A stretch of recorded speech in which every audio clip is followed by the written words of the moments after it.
Students, आज हम पढ़ेंगे class +1 chapter number 1 some basic concept के अंदर एटॉमिक मास यूनिट। हमने प्रीवियस लेक्चर में पढ़ा था डाल्टन एटॉमिक थ्योरी क्या होती है। ठीक है, डाल्टन एटॉमिक थ्योरी क्या कहती है कि जो हमारा एलिमेंट है वो एटम से मिलकर के बना होता है, यानी कि जो एलिमेंट है उसमें सबसे स्मॉलेस्ट यूनिट क्या होती है, वो एटम होता है। जब हम एटम की बात कर रहे हैं और एटॉमिक मास की बात कर रहे हैं, एटॉमिक मास का मतलब क्या है कि जो हमारे पास एलिमेंट है उसका हमें मास मेजर करना है। हमने क्या कहा है, एलिमेंट जो है वो एटम से मिलकर के बना हुआ है। जब हम एलिमेंट जो एटम से मिलकर के बना हुआ है तो हमें क्या करना पड़ेगा, एटम का मास मेजर करना पड़ेगा। एटम का मास मेजर करने के लिए हमारे पास क्या रहेगा, ये पॉसिबल है कि हम एटम लें और उसका मास मेजर कर लें, बट जो ये एटम जो है वो इंडिविजुअली एग्जिस्ट नहीं करता। ठीक है, वो एक ग्रुप में एग्जिस्ट करता है और वो उसका साइज इतना स्मॉल होता है कि हम उसको देख भी नहीं सकते हैं, ना ही उसको ये भी नहीं पॉसिबल, ये तो है ही नहीं, हो नहीं सकता कि हम एटम को उठा लें और उसको वेट बैलेंस में रख दें और उसका वेट मेजर कर लें। ये तो संभव नहीं है। तो इसलिए क्या है, एटम का जो मास है वो मेजर नहीं कर सकते क्योंकि वो बहुत ज्यादा स्मॉल है साइज में और इंडिविजुअल एग्जिस्ट नहीं कर सकते। तो इसलिए साइंटिस्ट ने क्या कहा, क्या टर्म डिफाइन की एटम्स का मास मेजर करने के लिए, जिसको हम क्या कहते हैं, रिलेटिव मास।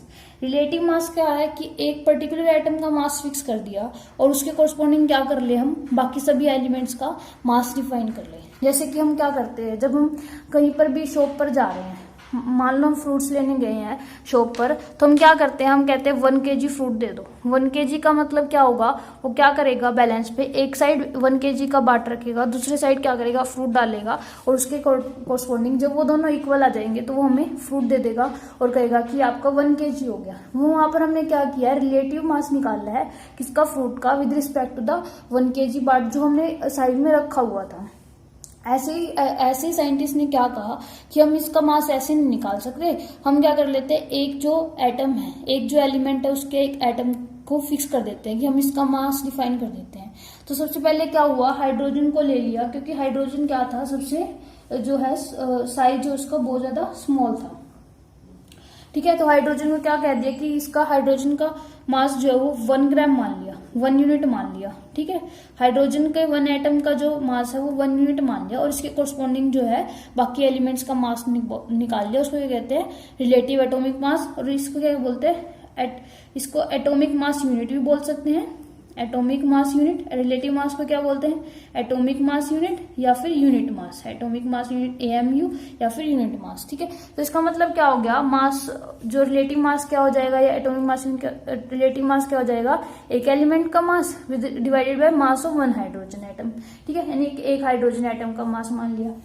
जब हमने एक हाइड्रोजन एटम को ऐसे स्टैंडर्ड यूज किया था तो जो ऑक्सीजन एटम का मास आता था वो कितना आता था, 16 यूनिट आता था, यानी कि mass of oxygen atom, mass of oxygen atom किसके इक्वल आता है, हाइड्रोजन स्केल पर 16 इंटू मास ऑफ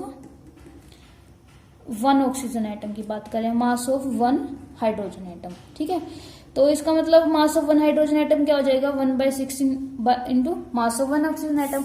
तो फिर क्या हुआ, साइंटिस्ट ने बाद में क्या कहा कि हाइड्रोजन जो वो लेस रिएक्टिव है। ठीक है, इसलिए हमने नया स्केल डिफाइन किया, ऑक्सीजन को एज ए स्टैंडर्ड एज्यूम कर लिया। जब ऑक्सीजन को एज ए स्टैंडर्ड एज्यूम किया तो हमने क्या कहा, रिलेटिव एटॉमिक मास कैसे डिफाइन किया, मास of 1 atom of element divide by 1/6 into mass of 1 oxygen atom. ठीक है, तो यहाँ पर क्या हुआ, जब हमने ऑक्सीजन को एज ए स्टैंडर्ड एज्यूम किया था उस टाइम सिर्फ ऑक्सीजन का एक ही आइसोटोप पता था, O16। कुछ टाइम के बाद क्या हुआ, ऑक्सीजन के और आइसोटोप्स भी आ गए, जैसे O17 और O18। ठीक है, इनकी भी तो हमारे पास ऑक्सीजन के 3 आइसोटोप्स हो गए, O16, O17 और O18। तो अब हमारे पास क्या होगा, इन तीनों का मास क्या डिफरेंट है, तो इसलिए क्या हुआ, ऑक्सीजन का रेफरेंस हम आगे यूज नहीं कर पाए। तो इसके लिए क्या कहा, इसके लिए क्या आया कि 1961 में मीटिंग हुई केमिस्ट की, तो उन्होंने क्या किया, कार्बन 12 को रेफरेंस की तरह यूज किया। उन्होंने कार्बन 12 को क्यों किया रेफरेंस की तरह, क्योंकि एक तो कार्बन 12 था, स्टेबल था, और वो क्या था, मोस्ट अबंडेंट था। मोस्ट अबंडेंट का मतलब होता है प्रचुरता, हिंदी में अगर इसकी बात करें तो उसको बोलते हैं प्रचुरता, मींस वो हमारी अर्थ के अंदर कितनी मात्रा में मिलता है। ठीक है, जो कार्बन 12 है वो कितना मिलता है, 98.89%। इसका मतलब क्या है, अगर हमारे पास 100 ग्राम कार्बन है तो उसके अंदर क्या होगा, C12 कितना प्रेजेंट होगा, 99 ग्राम के अप्रोक्स जो है वो हमारा क्या होगा, C12 प्रेजेंट होगा। और बाकी जो दो आइसोटोप हैं इसके C13 और C14 वो कितने होंगे, 1 ग्राम के अप्रोक्स होंगे। ठीक है, तो ये क्या हो गया, बहुत ज्यादा स्मॉल अमाउंट होगी, ये क्या होगा, बहुत ज्यादा लार्ज अमाउंट होगी। इसलिए क्या किया हमने, C12 को एज स्टैंडर्ड की तरह यूज कर लिया। और C12 को जब हमने स्टैंडर्ड की तरह यूज किया तो उसके अंदर क्या कहा जी, कार्बन 12 का जो एटॉमिक मास है वो किसके इक्वल है, जो कार्बन 12 है उसका एटॉमिक मास किसके इक्वल है, 12 एग्जैक्टली किसके इक्वल था, 12 एटॉमिक मास यूनिट के इक्वल था, 12 एटॉमिक मास यूनिट के इक्वल था। ठीक है, जब इसमें मेजर किया गया जो कार्बन 12 का मास था वो किसके इक्वल था, 12 एटॉमिक मास यूनिट के इक्वल था।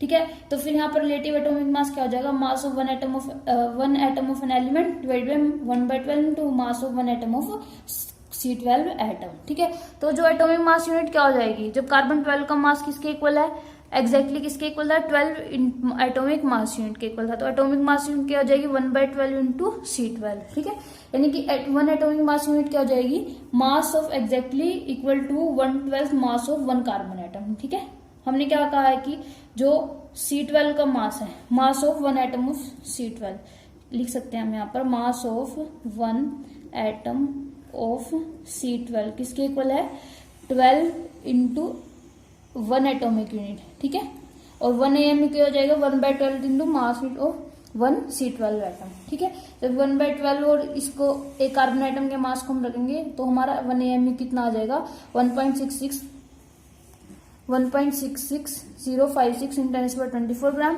और is equal to 1.66 in 10⁻27 kg। ठीक है, 1 AMU को हम डाल्टन भी कहते हैं और जो 1 एटॉमिक यूनिट है इसको हम U भी, इस टाइम जो हम U एज ए U लिख सकते हैं, इसको U का मतलब होता है unified mass.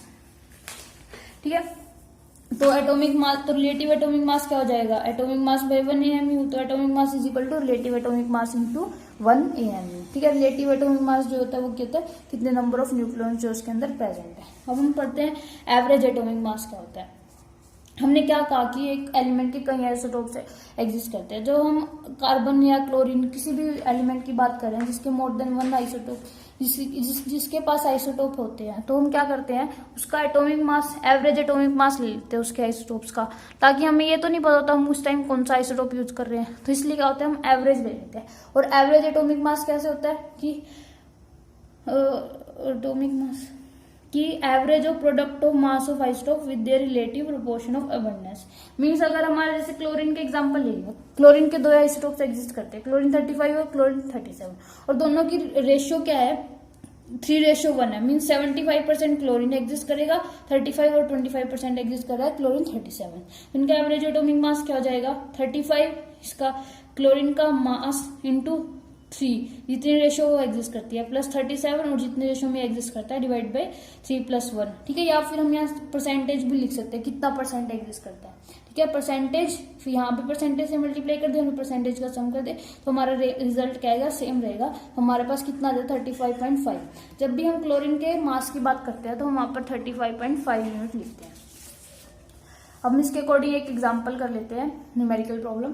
The average atomic mass of copper is 63.5 है। ठीक है, जो एवरेज एटॉमिक मास है कॉपर का वो 63.5 है। ठीक है, वो 2 जो है आइसोटोप्स में एग्जिस्ट करते हैं, 29 कॉपर 63 और copper 65। Calculate the percentage of each isotope present. ठीक है, हमें एवरेज एटॉमिक मास दिया है और जो उनका मास दिया हुआ है तो हमें परसेंटेज निकालनी है। हमने मान लिया कि जो 63 कॉपर की है आइसोटोप की परसेंटेज है वो x है, तो दूसरे आइसोटोप की क्या हो जाएगी, 100 - x हो जाएगी, टोटल तो 100 ही होगा। जो एवरेज एटॉमिक मास है वो हमें दिया हुआ है, हम फॉर्मूला का यूज करते हैं। ठीक है, 63 × x plus 65 × 100 - x divide by 100 is equal to 63.5। जब हम इसको सोल्व करेंगे तो हमारे पास x की वैल्यू 75 आ जाएगी। जब हमारे पास x 75 आ गया तो हमारे पास 100 - x 25 आ जाएगा। x क्या था, परसेंटेज किसकी थी, 29, C6 कॉपर 63 की, और जो 100 - x है वो परसेंटेज है कॉपर 65 आइसोटोप। अब हम पढ़ते हैं मॉलिक्यूलर मास। मॉलिक्यूलर मास क्या होता है, sum of atomic masses of an element present in a molecule. जब हम एक मॉलिक्यूल की बात करते हैं, मॉलिक्यूल के अंदर क्या होते हैं, एलिमेंट्स प्रेजेंट होते हैं। जब मॉलिक्यूलर मास है मतलब कि उसके अंदर जितने भी एलिमेंट प्रेजेंट है उन सभी का सम, ठीक है। It is calculated by multiplying the atomic mass of each element by the number of its atoms and adding them together.